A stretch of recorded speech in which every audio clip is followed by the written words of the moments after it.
Tout démarre avec un intrus dans la maison de Roxane, Raphaël Volkov, et Sarah, Camille Genot. Puis, Raphaël, Jennifer Loret, découvre sa cliente, morte dans les bras de son mari dans une étrange mise en scène. La police l'ignorait encore, mais ces deux affaires sont liées.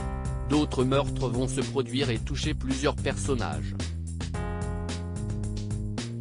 Au milieu du chaos, Raphaël cherche du réconfort auprès de Martin, Franck Monsigny. Ces deux-là ont entamé une danse de la séduction, mais vont-ils conclure? Dans quel état d'esprit sont vos personnages au moment où démarre l'intrigue? Jennifer Loret, Raphaël est marqué par la mort de sa cliente. Elle se dit qu'elle aurait pu la sauver. Cette affaire l'affecte d'autant plus que cette femme était victime de violences conjugales, cela résonne avec ce qu'elle-même a vécu avec Stanislas. Franck Monsigny, quand Martin voit Raphaël dans cet état, il entre en totale empathie avec elle. Cette histoire leur fait baisser la garde et sonne le début d'une relation plus humaine. Comment évoluent les rapports avec Sébastien, Xavier Delugue, le père de Raphaël? Pour l'instant, les rapports entre Martin et Raphaël sont suffisamment discrets pour ne pas alerter le POC. De toute façon, Sébastien n'a pas besoin de ça pour taper sur la tête de Martin. Je n'ose même pas imaginer ce qu'il va lui faire vivre s'il apprend que quelque chose se trame avec sa fille. Entre Raphaël et son père, on est passé d'une opposition très forte à une relation plus proche matinée de pudeur. On est beaucoup moins dans l'affrontement. D'ailleurs, elle lui prépare une surprise pour son anniversaire, contrariée par une maladresse de Martin. Cela amènera de la comédie dans les épisodes. Comment cette mésaventure va-t-elle changer leur relation? Jusque-là, ils ont souvent été dans la confrontation, surtout parce qu'il est flic et elle, avocate.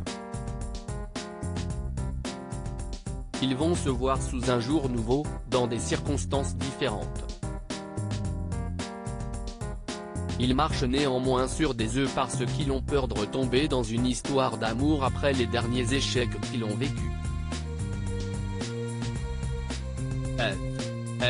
Si est-il vrai qu'ils se sont surtout fréquentés dans un cadre professionnel? Tous les deux sont dans une posture très affirmée dans leurs fonctions. Quand une affaire les oppose, ils sortent les revolvers. Là, on va les voir glisser vers d'autres rapports. Il y a à la fois du désir, de la prudence, et un peu de frousse peut-être aussi. Qu'avez-vous pensé de ce rapprochement? Ce n'était pas vraiment une surprise parce qu'on a soufflé l'idée aux auteurs. Au départ, ils ont brouillé les pistes en faisant croire que quelque chose pouvait se passer avec Victor pour Raphaël et avec Lisa pour Martin. Je me souviens que lorsque tu es arrivé dans la série, nos deux personnages étaient dans des rapports électriques. Cette tension pouvait aller de pair avec de la séduction.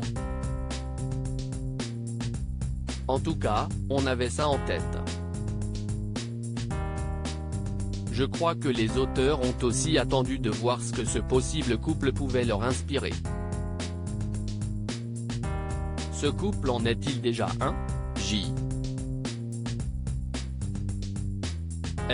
Ils ont vaguement entamé un début de rapprochement il y a quelque temps, mais il y a eu des tensions, de la mésentente. On n'a pas de couple comme celui-là dans la série. Cela peut créer des situations intéressantes, un peu rock'n'roll, et des interactions nouvelles entre les proches de ces deux familles.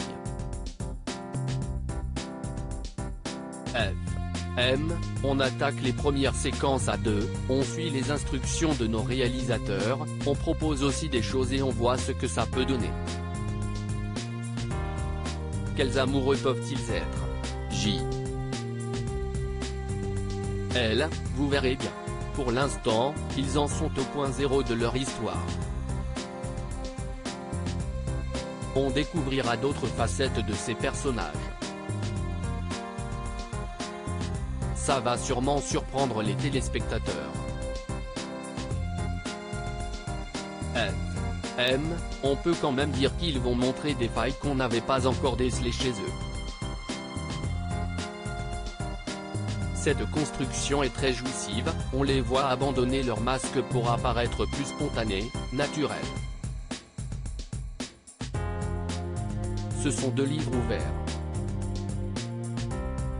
Ce qui est certain si est que, pour une fois, Martin va être face à une femme comme lui complètement libre.